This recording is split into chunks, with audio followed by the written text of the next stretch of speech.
દર્શક મિત્રો, ખેડૂતોના વિવિધ પ્રશ્નો અને માંગણીઓને લઈને કોંગ્રેસ દ્વારા અમદાવાદમાં વિશાળ કિસાન અધિકાર યાત્રાનું આયોજન કરવામાં આવ્યું છે। 1111 ટ્રેક્ટર અને 20થી વધુ ખેડૂત સંગઠનોની હાજરી સાથે આ યાત્રા રાજ્ય સરકાર સમક્ષ ખેડૂતોના હક માટે અવાજ ઉઠાવશે। અમદાવાદમાં આજે ખેડૂતોના અધિકાર માટે કોંગ્રેસ દ્વારા કિસાન અધિકાર યાત્રાનું આયોજન કરવામાં આવ્યું છે। જોકે કોંગ્રેસને ટ્રેક્ટર રેલીને ગાંધીનગર સુધી જવાની મંજૂરી અપાઈ નથી। તેમને 19 ટોલ ટેક્સ સુધી જવાની મંજૂરી આપવામાં આવી છે। તેમ છતાંય ખેડૂતોના વિવિધ પ્રશ્નો અને માંગણીઓને લઈને આ યાત્રા અમદાવાદની શાંતિપુરા ચોકડીથી શરૂ થઈ છે।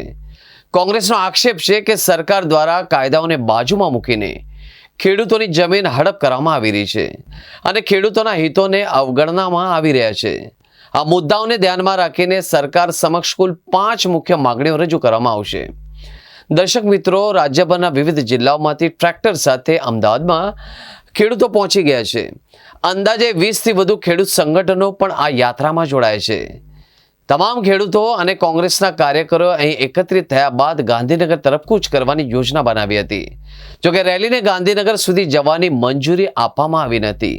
ફક્ત તેમને 19 ટોલ ટેક્સ સુધી જવાની મંજૂરી આપવામાં આવી છે। આજે ગુજરાત પર જો સૌથી વધારે કોઈની ખરાબ હાલત હોય, કોઈની પર અત્યાચાર થતો હોય, શોષણ થતું હોય ને અન્યાય થતો હોય તો જગતના તાત ખેડૂતને થઈ રહ્યું છે। ભારતીય જનતા પાર્ટીના નેતાઓ ખેડૂતોની આવક બમણી કરીશું, ખેડૂતો મારુતિ કાર લઈને પરસેવા નરેન્દ્રભાઈ ભાષણો કરતા। આજે ખેડૂતના ખેતરમાં જબરજસ્તીથી અદાણી અને બીજી કંપનીઓના વીજ પોલ ઊભા કરવામાં આવે છે।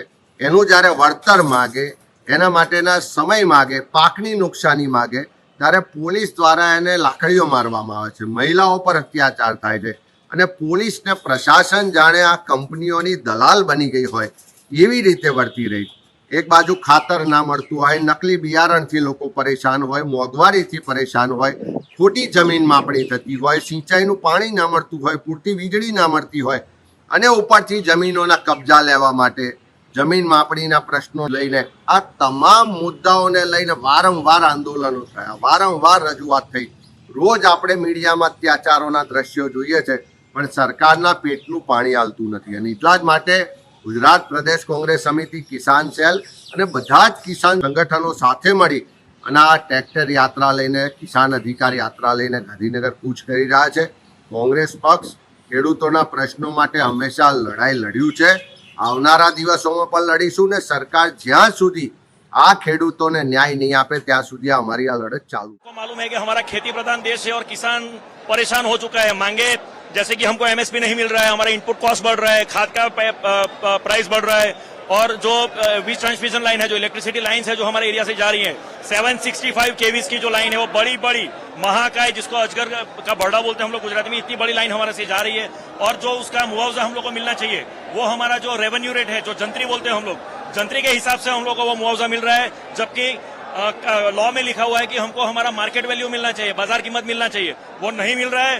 उसके लिए स्टेट गवर्नमेंट ने एक परिपत्र इश्यू किया है जिसके अनुरूप स्टेट गवर्नमेंट ने पावर दिया है कलेक्टर को कि as a collector he will be the chairperson of that committee which will evaluate the rate of the land, और वो उन्होंने नहीं किया है। वो सिर्फ नाटक करने के लिए कमेटी बिठाते हैं और उन्होंने जंत्री को ही हम लोगों का मार्केट वैल्यू बता के हम लोग को वो कंपनसेशन दे रहे हैं। जहां करोड़ों का नुकसान है वहां पे लाखों और हजारों देने की बात कर रहे हैं, वो हम लोग को मंजूर नहीं है। हम लोगों ने जिला लेवल पे हर जगह पे कच्छ से लेके सूरत तक, नवसारी, वलसाड़ तक हर जिले में हम लोगों ने एजिटेशन किया, कलेक्टर्स के साथ मीटिंग की एज ए डिस्ट्रिक्ट मजिस्ट्रेट।